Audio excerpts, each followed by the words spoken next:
Historia de la Iglesia, parte 13. La palabra del Señor enseña claramente cómo debe ser la devolución de los diezmos. Malaquías capítulo 3 versículo 10. Traed todos los diezmos al alfolí y haya alimento en mi casa. Y probadme ahora en esto, dice Jehová de los ejércitos, si no os abriré las ventanas de los cielos y vaciaré sobre vosotros bendición hasta que sobreabunde. Los diezmos son especialmente para traerlos al alfolí, a fin de que la casa del Señor, que es su iglesia, no tenga falta de pan, que es el Evangelio. La mensajera del Señor escribió lo siguiente: ha de ser traído a su tesorería para ser empleado en el sostén de los obreros del Evangelio.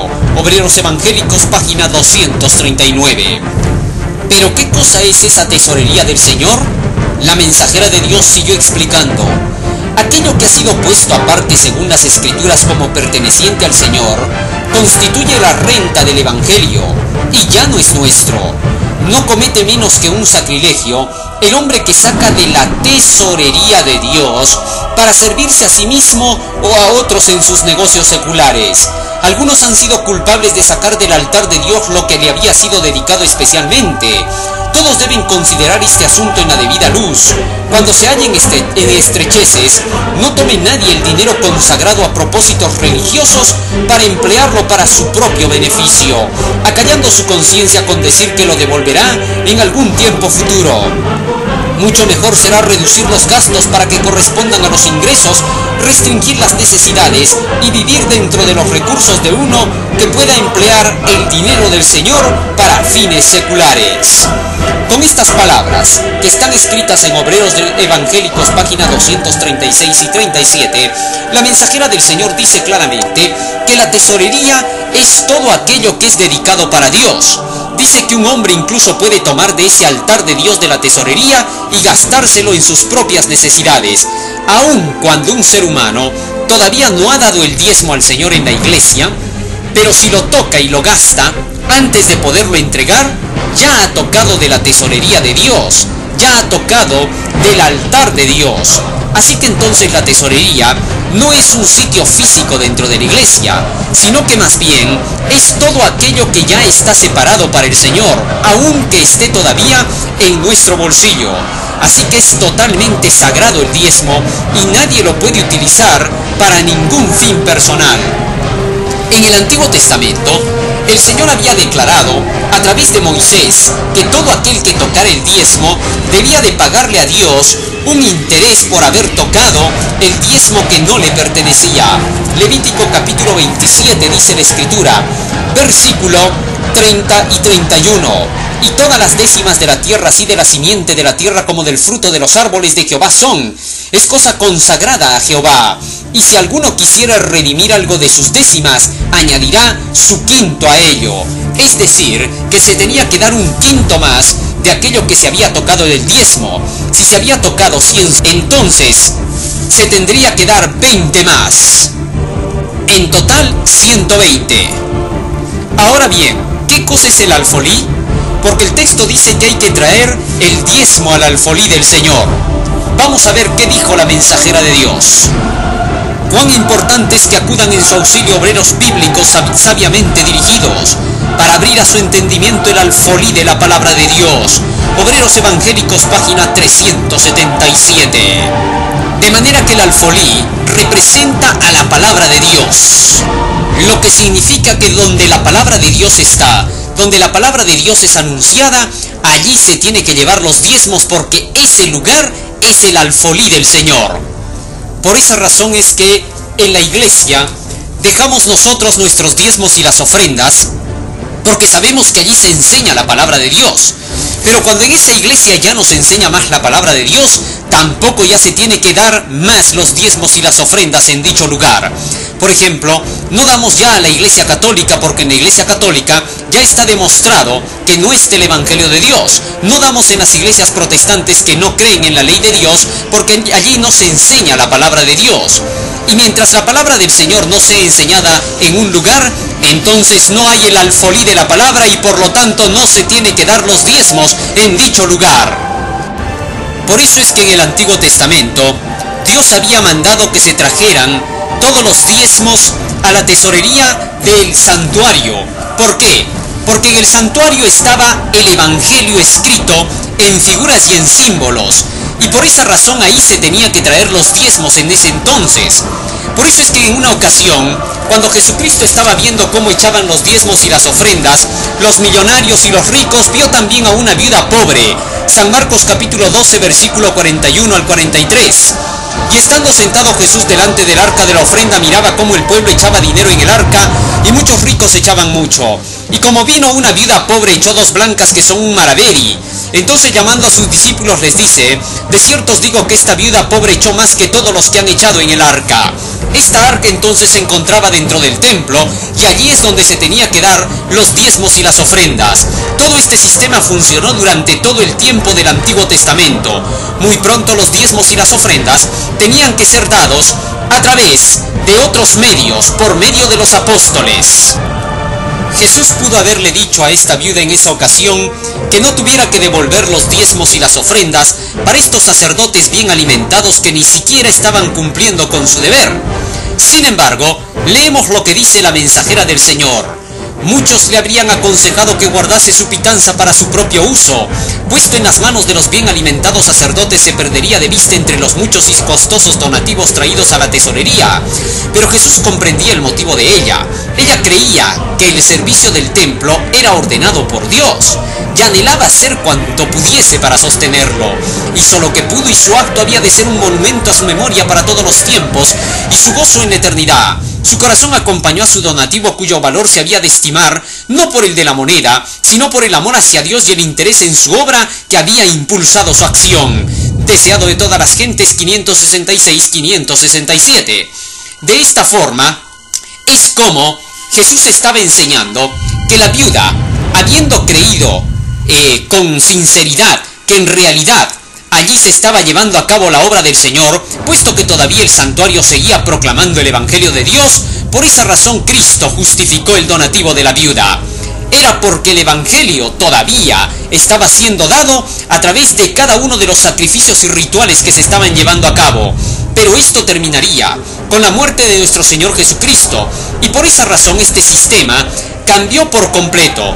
El diezmo continuaría, pero la forma de entregarlo ahora sería distinta. El apóstol Pablo dijo claramente en 1 Corintios capítulo 9 versículo 14: a los que trabajan en el Evangelio, que vivan del Evangelio. El tener que dar directamente para poder llevar adelante la obra del Señor a quienes estaban predicando el Evangelio es totalmente bíblico, puesto que así se daba entonces en la antigüedad a los profetas y a los mensajeros que no necesariamente habían sido educados en escuelas rabínicas. Pero entonces es correcto que se tenga que dar directamente el diezmo, ya sea a través de los platillos o ya sea directamente al predicador. ¿Qué enseñan las Escrituras? Vamos a ver qué dice la palabra de Dios y qué dijo la mensajera de Dios. Segunda de Corintios capítulo 11 versículo 8 y 9. Dijo el apóstol Pablo: he despojado las otras iglesias recibiendo salario para ministraros a vosotros, y estando con vosotros y teniendo necesidad, a ninguno fui carga, porque lo que me faltaba suplieron los hermanos que vinieron de Macedonia, y en todo me guardé de seros gravoso, y me guardaré. Les dijo Pablo a los corintios que los hermanos de Macedonia habían traído directamente los diezmos para él como su salario, para que él pudiera ministrarlos a los corintios. Estos corintios habían sido prejuiciados por los dirigentes judíos, diciendo que Pablo se quería enriquecer y que por eso no había que darle apoyo. Pero Pablo ahora está diciendo: ustedes no me quisieron dar, pero otras iglesias pagaron por ustedes. En otras palabras, les estaba diciendo: ustedes han gorreado la enseñanza, porque sin tener que haber dado un solo centavo, cumpliendo con su deber de tener que dar al que lleve el Evangelio, ustedes se han gozado con lo que otros han dado. Esto los hizo entristecer mucho a los corintios, porque la reprensión se nota que era bastante severa. Dentro de la Iglesia Adventista del Séptimo Día se aplica lo mismo. ¿De qué forma es que se tendría que devolver los diezmos y las ofrendas directamente?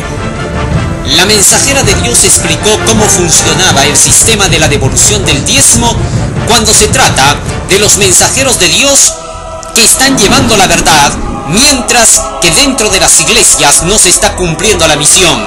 Esto es parte del sistema de la organización que no debe ser quitado. Algunos piensan que cuando en la obra no se están haciendo las cosas bien, ya es el momento para poder dejar de dar el diezmo, que desde ese día ya tienen que guardárselos para sí. La mensajera de Dios reprochó con estas palabras a los que pensaban de esa manera. Algunos han dicho: no pagaré más mi diezmo, porque no tengo confianza en el modo en que se manejan las cosas en el centro de la obra. Pero ¿robaréis a Dios porque os parezca que la dirección de la obra no es correcta? Presentad vuestras quejas clara y abiertamente con el debido espíritu a quienes incumba. Enviad vuestras peticiones para que se ajusten y pongan en orden las cosas.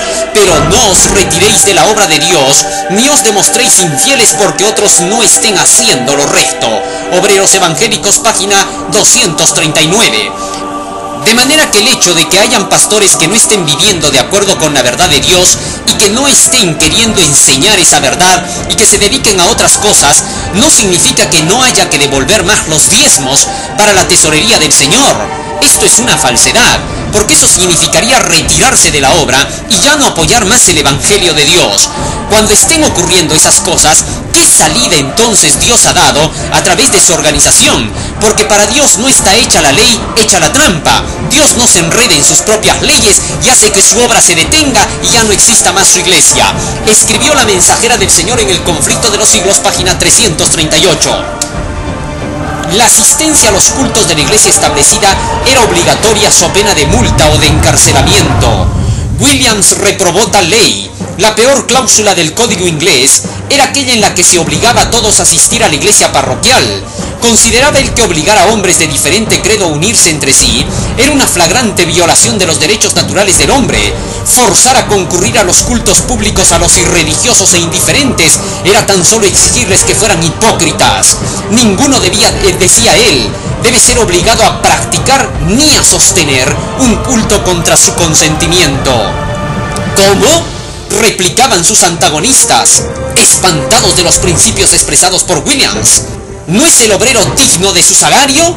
Sí, respondía él, cuando ese salario se lo dan los que quieren ocuparle.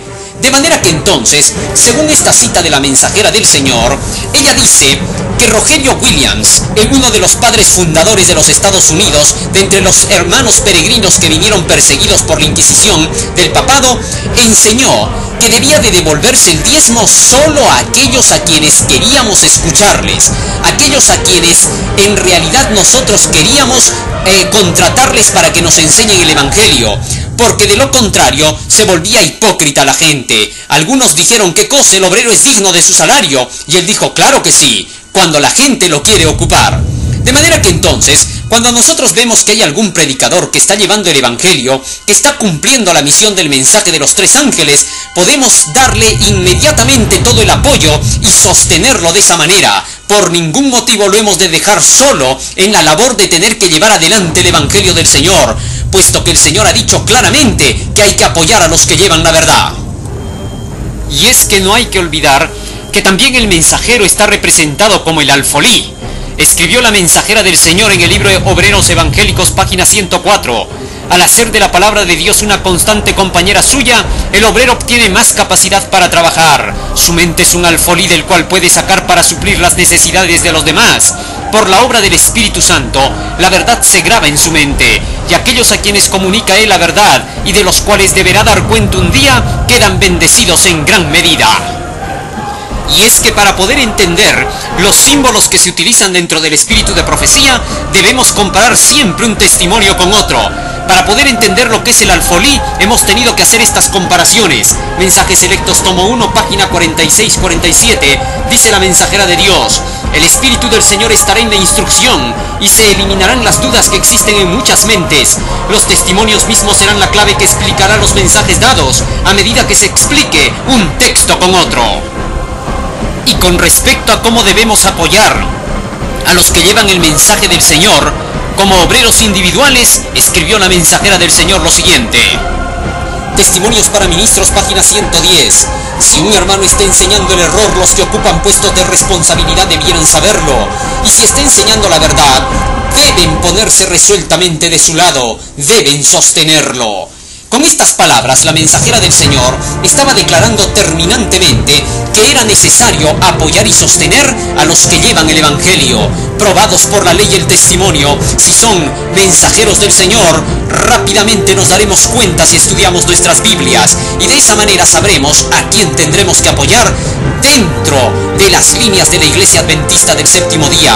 Estos mensajeros deben defender la organización verdadera de la Iglesia Adventista del Séptimo Día con el mensaje de los tres ángeles. Jamás el mensaje del tercer ángel ataca a la Iglesia Adventista del Séptimo Día. Uno de los mayores peligros que se presentaría para los últimos días sería que la organización de la Iglesia Adventista sería atacada y se levantaría una falsa y nueva organización dentro de la misma organización adventista del Séptimo Día. ¿Cómo entonces la reconoceríamos? Eso vamos a verlo a continuación.